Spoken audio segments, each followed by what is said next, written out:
То есть как не болеть вообще? Если правильно жить, правильно питаться и правильно жить, то говорят некоторые специалисты, мне лично говорили, что до 60 лет человек вообще не должен болеть ничем. До 60 минимум, то есть должен быть, не знать, что такое болезни серьезные. Это аюрведа, это есть аюрведа. И мы сегодня поговорим о корне здоровья. Корень всей нашей жизнедеятельности в теле, в физическом теле, расположен в середине тела, в районе пупка. То есть это пищеварение, центр энергии. Отсюда распределяется все необходимое для жизни, обеспечения всех органов, жизненная сила и так далее. Все идут секреции, трансформации. Вот. Это пищеварение должно работать у нас хорошо, прежде всего. И аюрведа говорит, что у болезни 3 причины. Вот давайте сейчас мы их немножко разберем с вами. 3 генеральные причины. Это неправильное питание, вот о чем мы уже с вами говорили одно занятие. И сегодня тоже коснулись этой темы немножко. Неправильное питание — раз. Второе — нечистота. Это могут быть инфекции, плохая гигиена, нечистота. Принимаем нечистую воду, омовение нечистой водой или дышим нечистым воздухом. И беспокойство ума — это психическая составляющая. Вот 3 генеральные причины нашего здоровья. Мы сегодня с вами не говорим о врожденных отклонениях, хорошо? Вот, мы говорим, что вот человек родился нормальным, вот с этого мы начинаем. Отклонения будем рассматривать отдельно, как с ними жить, потому что они тоже есть у нас. И врожденные, какие-то хронические болезни у каждого есть, 1-2 наверняка. Вот, здоровье наше сегодня вот такое, не на высшем уровне. Но с этим мы будем учиться жить позже, обсуждать эту тему. Сегодня просто поговорим об эталоне. Хорошо, вот есть человек здоровый, рожденный ребенок. И вот чтобы это здоровье поддерживать, и чтобы силы в нем жизненные пребывали, энергии, необходимы вот эти знания, как питаться.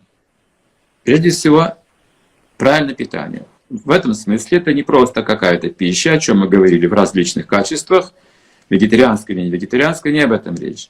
А наполняемость желудка — очень важный фактор.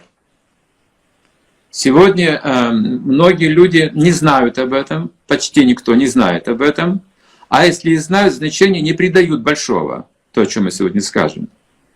А если придают значение и пытаются это делать, не всегда получается, хотя вещь очень-очень простая. То есть этому может следовать человек, который может контролировать свой язык, жадный язык, который всегда склонен к перееданию при насыщении. И вот первый шаг к здоровью — это контроль языка и желудка. Делите на 3 части объем желудка. Я покажу вам ваш объем желудка. Примерно. Вот, берете ладони, вот так вот складываете. Вот все, что помещается в ваших 2 ладонях, это примерно объем вашего желудка. Это примерно, чтобы вы ориентировались. Есть еще другие там показатели, мы их укажем. Вы должны разделить на 3 части объем желудка. 1 часть должна быть наполнена пищей, 1 часть водой, и 1 часть должна быть наполнена воздухом. Потому что там горит огонь пищеварения. Давайте образно прям представим печку, где горит огонь. И вот если вы забьете всю печку дровами плотно, да, воздуха будет не хватать. И будет не гореть, а тлеть.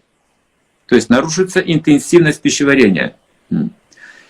Или если вы, скажем, мало положите дров, они быстро прогорят, и огонь пищеварения будет разрушать стенки желудка. Будет вредить, да, если вы, скажем, и регулярно, не вовремя питаетесь, вы можете заработать язву. То есть да, там, прободение всяких стенок там получается, потому что есть желудочная кислота, очень могущественная, там температура до 80 и даже выше градусов раскаляется в желудке во время пищеварения, там выделяются различные кислоты, ферменты, все остальное, которые распределяют эту энергию, расщепляют и посылают туда, куда необходимо. Это центр, это печь, которая нас обслуживает энергией, этим теплом, жизненной силы.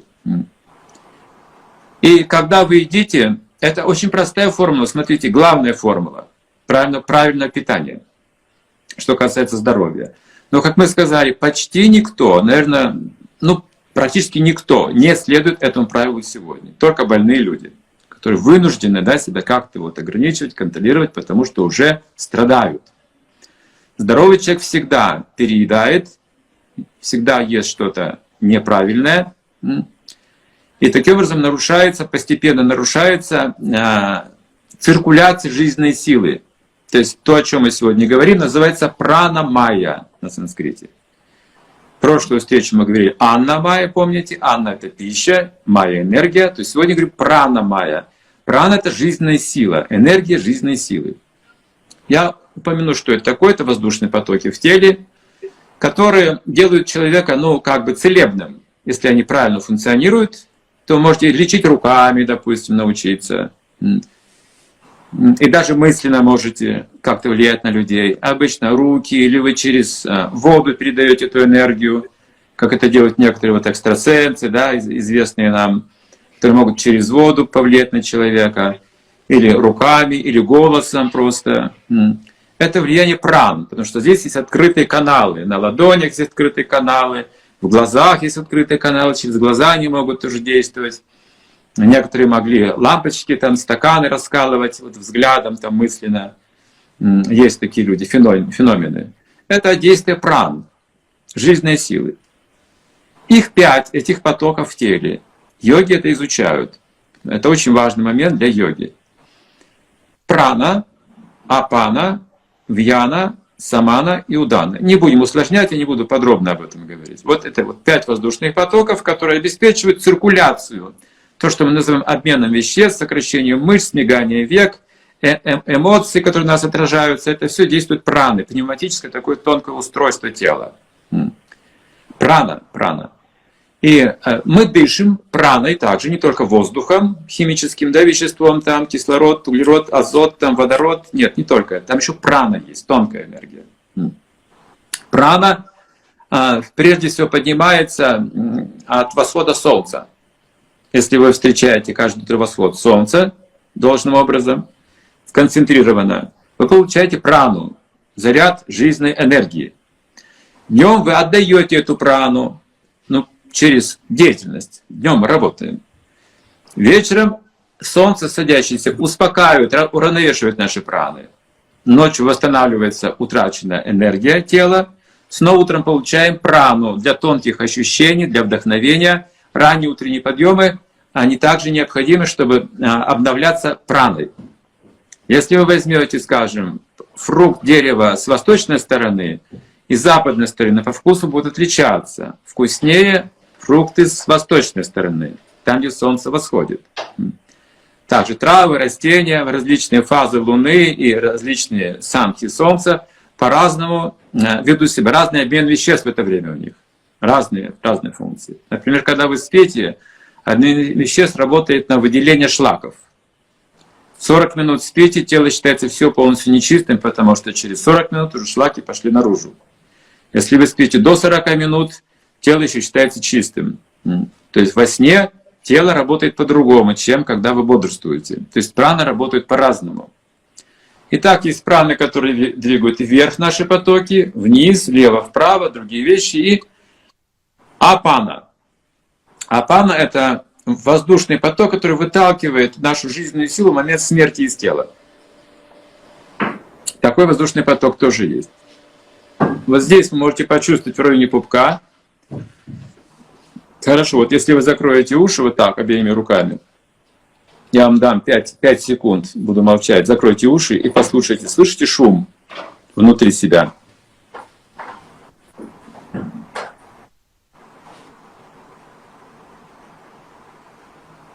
Да. Я всегда слышу шум, как доменная печь такая гудит. Не громко, но там есть такой фон, да? Услышали? Ну, значит, с вами все в порядке сейчас.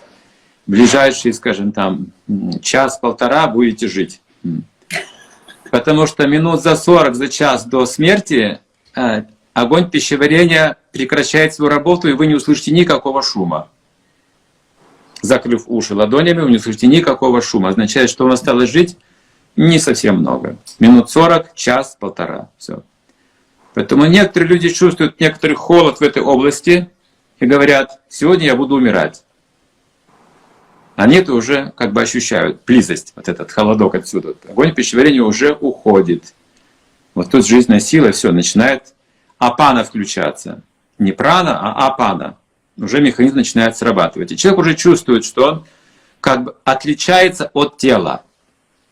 Поэтому может такое сказать, что сегодня я буду умирать. Интересный опыт, да? Такие случаи бывают и нередки, когда люди заявляют, что сегодня я буду умирать. Один человек ехал на телеге, я читал рассказ об этом. Просто вот дорога, там ходят люди, телеги, там что-то перевозят.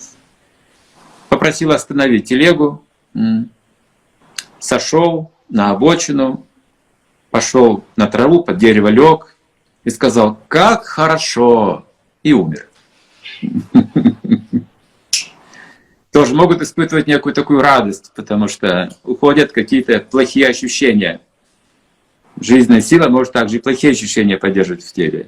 Хорошие, и счастье, и несчастье. В какой-то момент вы вдруг чувствуете, вам хорошо. Нет, и счастья, и несчастья тоже нет вдруг. Вдруг. Вот так иногда можете почувствовать. Это праны. И йоги, они пытаются двигать эти праны, сделать их динамичными. Тогда вы чувствуете различные, эмоции. Движение пран — это наши эмоции, счастье. Когда вы счастливы, праны начинают двигаться.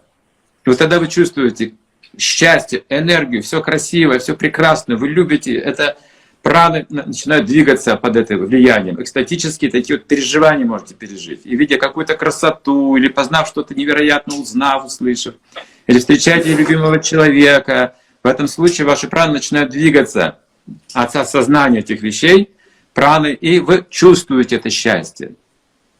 Либо, если вы ничего не чувствуете, вам скучно, праны статичные, вам уже приторно, знаете, одно и то же. Тогда вы берете просто полстакана водки, выпиваете, и этот огонь, попадая в желудок, начинает двигать праны искусственно. И опьянение, и хорошо. Праны задвигались, или в баню пошли тоже, там, контрастный душ, там, после парилки, туда-сюда тоже все кружится, все хорошо. Чувствуете, что вы как-то вот живете, понимаете. Либо вы идете и лезете на скалы отвесные, там, где опасно, адреналин вырабатывает, тоже прана начинает двигать. И вот вы называете это жизнью. Либо с парашютом выпрыгиваете, и там вы жили, понимаете, вы там что-то, стресс получили такой, да, у вас праны сдвинулись чуть-чуть. И вот говорится, когда праны находятся в состоянии экстаза, если ваше сознание касается, скажем, элемента прана, касается элемента земли в вашем теле, вы можете остолбенеть от удивления. Когда что-то видите, если вы сильно переживаете, как Стендель, знаете, он, когда ему рассказали, какие ценности хранятся во Флоренции, ценности искусства, он потерял сознание.